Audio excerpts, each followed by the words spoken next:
KBS 라디오 생생경제 2부로 이어가겠습니다. 2부에서는 중요한 경제 뉴스부터 살펴보도록 할게요. 오늘 아침 뉴스콕이고요. 오늘 아침에 주목한 뉴스는 바로 이겁니다. 한국은행에서 돈 빌린 정부, 이자만 2천억 원. 한국은행에는 대정부 일시 대출이라는 제도가 있습니다. 정부가 쓰는 돈의 핵심은 기본적으로 세금이죠. 그런데 세금이 계획대로 안 거치면은 구멍이 나기 마련입니다.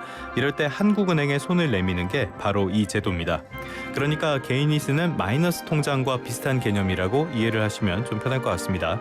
이거를 많이 쓴다는 거는 당연히 좋은 일이 아닙니다. 세수 부족 현상이 있다는 뜻이니까요.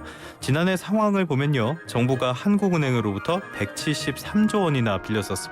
심지어 아직 다 갚지도 못했습니다. 아직 대출 잔액이 1조 원 남아있어요.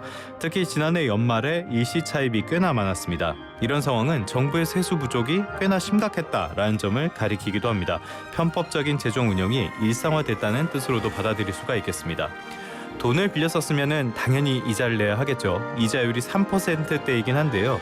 금액이 워낙 크다 보니까 지난해 정부가 부담한 이자 금액만 2천억 원이 넘습니다. 이 부분에서 살펴봐야 할 거는 정부의 재정정책 제대로 운용되고 있느냐 이 부분이겠죠.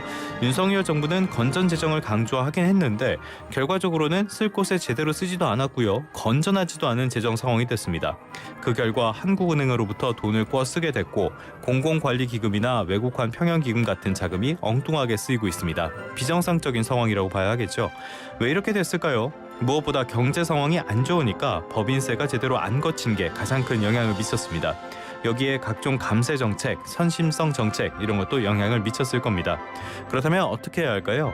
세수축의 정밀화라든지 세출의 구조조정 같은 대책이 중요할 겁니다. 하지만 무엇보다 먼저 챙겨야 할 건 역시 경제 활성화입니다. 경기가 좋고 돈이 활발하게 돌아야 세수도 늘어나게 되니까요. 이 주체는 정부와 정치권이 돼야 하는데 지금은 정부의 리더십 자체가 붕괴한 상태입니다. 경제 위기 속 정치의 역할이 그 어느 때보다도 중요해졌다는 뜻이기도 합니다. 지금까지 오늘 아침 뉴스콕이었습니다.